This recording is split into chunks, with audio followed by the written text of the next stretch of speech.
Welcome to the Global News Podcast on YouTube, where we go behind the headlines. And today we're looking at how Europe can respond to those tariff threats from President Trump over Greenland.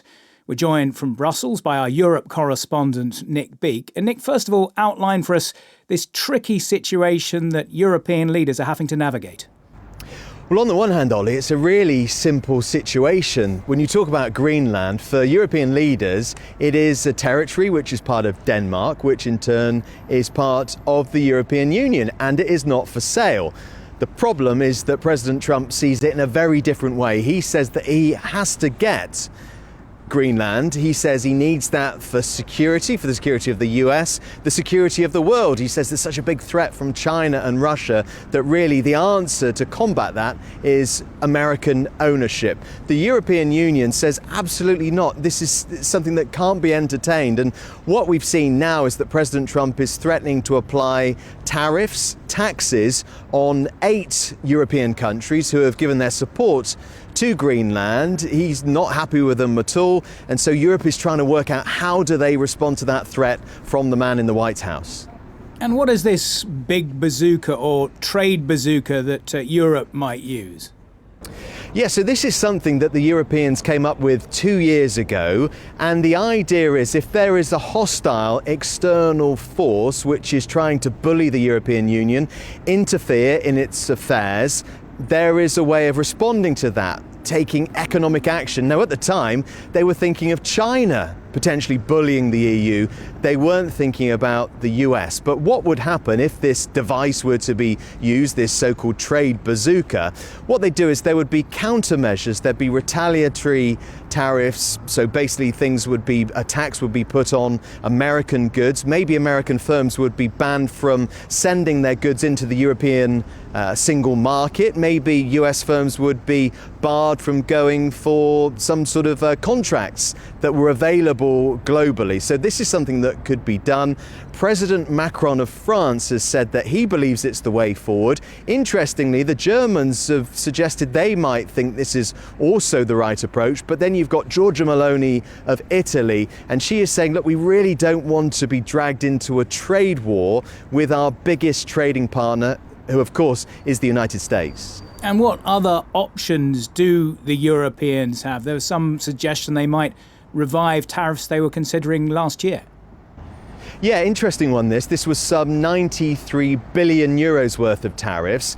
And this sort of short list, or long list really, of different American products that may be subject to tariffs was put together after Donald Trump made his first round of tariff threats against the European Union, and of course lots of other countries around the world. They had this negotiating period, and back in July of last year they came to this arrangement whereby there would be a 15% tariff applied to many European goods going into America, and a lot of people saw that as lopsided because there weren't to be any tariffs on the American products being sent here to Europe. So at the time they drew up this list of potential American products that may be taxed further in the future. They haven't gone ahead with putting this into practice, but now some people are saying, well, actually, if President Trump is talking about doing this, maybe this is something we should look at again as a way of retaliating and certainly making him think again. There's some suggestion that this all might be a negotiating tactic from Europe. Will President Trump care about either a trade bazooka or tariffs? He seems desperate to get hold of Greenland at all costs.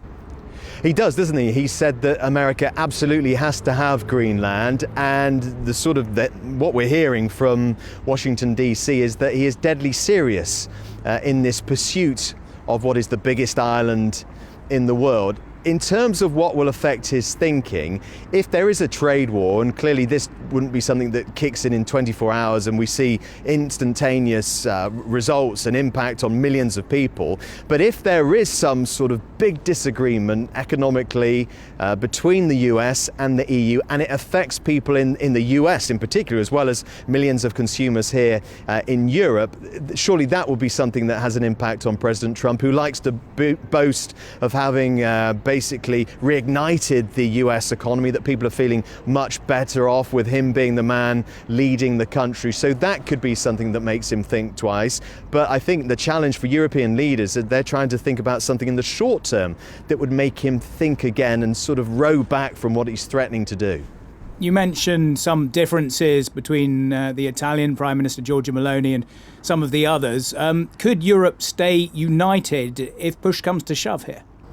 Well, I think that could be quite difficult, actually. And it was interesting when President Trump first announced that there could be tariffs on the European countries who've shown their support for Greenland and by extension Denmark. So we're talking about the United Kingdom, France, Germany, some of the Nordic countries, Denmark as well. The immediate reaction from the woman who runs the EU's foreign policy, Kaja Kallas, she said Russia and China will be basically rubbing their hands with glee. They can't believe their luck, the prospect of Europe being disunited on this and being weakened and fragmented.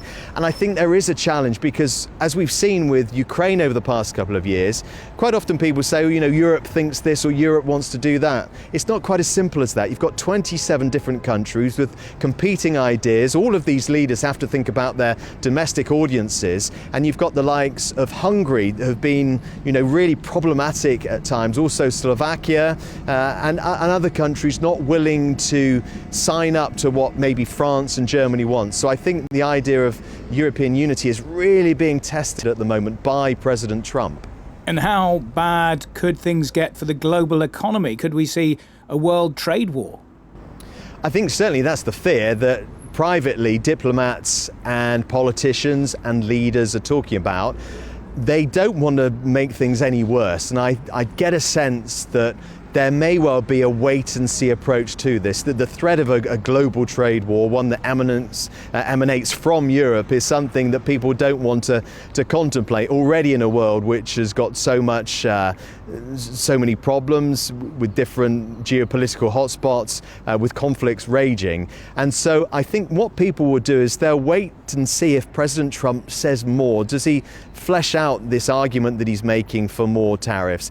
Is it the case that his attention is turned elsewhere? Can there be some sort of arrangement reached with him? I think the European leaders will not want to rush into any sort of rash decisions here and really try and take their time and try to present, whether that's possible or not, some sort of united front. Yeah, I was going to ask you, what are the chances of a deal? You have the likes of Sir Keir Starmer, the British Prime Minister, trying to dial things down.